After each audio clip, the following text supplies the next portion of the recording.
Neat 2025 రాసి ఏపీలో MBBS చేరాలని ఆశిస్తున్న విద్యార్థులకి నిరాశ తప్పడం లేదు. కనీసం సెకండ్ రౌండ్ నాటికైనా అదనంగా సీట్లు పెంచుతారు అని భావిస్తే కేవలం 30 సీట్లతో మాత్రమే సరిపెట్టేశారు. అది కూడా ఒంగోలు గవర్నమెంట్ మెడికల్ కాలేజీలో సెకండ్ రౌండ్కి 30 సీట్లకు అనుమతిస్తూ ఎన్ఎంసీ ఆదేశాలు ఇచ్చింది. పాడేరులో మరొక 50 సీట్ల వరకు పెంచే అవకాశం ఉన్నప్పటికీ రాష్ట్ర ప్రభుత్వం పట్టుబట్టకపోవడంతో ఛాన్స్ రాలేదు. ఈ ఏడాది 200 సీట్లు గాయత్రి మెడికల్ కాలేజీలో నష్టపోతే అందులో 100 సీట్లు ఏ కేటగిరీ సీట్లు పోతే కేవలం 30 సీట్లు మాత్రమే పెరుగుదల నమోదవుతుంది.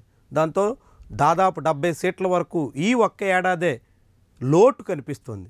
ఏటా ఎంబీబీఎస్ సీట్లు పెరుగుతూ వస్తున్నాయి అన్ని చోట్ల కూడా. ఆంధ్రప్రదేశ్లో కూడా గడిచిన కొన్నేళ్లుగా ఏటేటా ఎంబీబీఎస్ సీట్ల సంఖ్య పెరుగుతుంటే తొలిసారిగా 2025-26 అకాడమిక్ ఇయర్కి మాత్రం సీట్లు తగ్గిపోయినటువంటి వైనం చాలా విస్మయకరంగా కనిపిస్తుంది. ఒకవైపు తెలంగాణలో కొత్తగా సీట్లు సాధించేందుకు అక్కడి రాష్ట్ర ప్రభుత్వం చాలా తీవ్రంగా కృషి చేసింది. అందుకు తగ్గట్టుగా ఫలితాన్ని కూడా సాధించింది. తెలంగాణలో రేవంత్ రెడ్డి సొంత నియోజకవర్గం కొడంగల్లో మెడికల్ కాలేజ్ ఏర్పాటు చేసి ఆయన గద్దెనెక్కిన ఏడాదిన్నరలోపుగానే మెడికల్ కాలేజీకి 50 సీట్లు సాధించి ఇప్పుడు అడ్మిషన్కి సిద్ధమవుతున్నారు. మొత్తంగా తెలంగాణలో 35 ప్రభుత్వ మెడికల్ కాలేజీలు ఏర్పాటు చేయగలిగారు. రాష్ట్ర విభజన తర్వాత విభజన నాటికి ఉన్నటువంటి 5 కాలేజీలకు తోడుగా అదనంగా 30 కాలేజీలు ఏర్పాటు చేయడం ద్వారా 35 ప్రభుత్వ మెడికల్ కాలేజీలని ప్రస్తుతం తెలంగాణ రాష్ట్ర ప్రభుత్వం నడుపుతోంది. ఆంధ్రప్రదేశ్లో మాత్రం 17 మెడికల్ కాలేజీలు మాత్రమే ప్రభుత్వ రంగంలో ఉన్నాయి. అవి కూడా అందులో 11 విభజన నాటికి ఉన్నటువంటి మెడికల్ కాలేజీలే. రాష్ట్ర విభజన తర్వాత కేవలం 6-7 మెడికల్ కాలేజీలకి మించి ఏపీలో ప్రారంభించిన దాఖలాలు లేవు.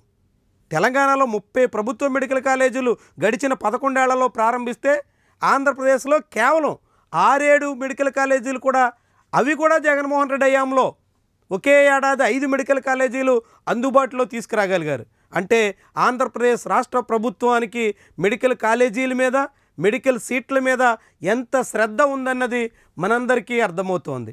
తెలంగాణలో తొలుత బీఆర్ఎస్ కావచ్చు, ఇప్పుడు కాంగ్రెస్ ప్రభుత్వం కావచ్చు, అదనంగా సీట్లు పెంచేదానికోసం ఆసక్తిగా కృషి చేస్తూ ఆతృతగా పెంపుదలకు ప్రయత్నం చేయడం వల్ల తెలంగాణ విద్యార్థులకి చాలా తక్కువ కాంపిటీషన్తో ఎంబీబీఎస్లో చేరే అవకాశం వస్తుంది.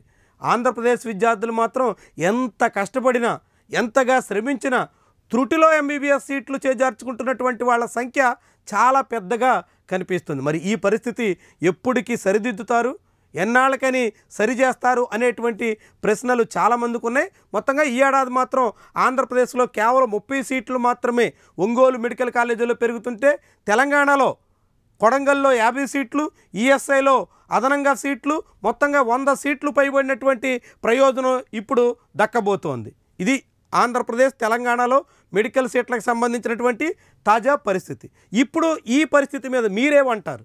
మీకేమనిపిస్తుంది? ఎంబీబీఎస్ సీట్ల పెరుగుదలలో ఉన్నటువంటి ఈ వ్యత్యాసం గురించి మీ అభిప్రాయం ఏంటి? కామెంట్ రూపంలో తెలియజేయండి. వీడియోని లైక్ చేయడం మాత్రం మర్చిపోకండి. Thank you very much for watching.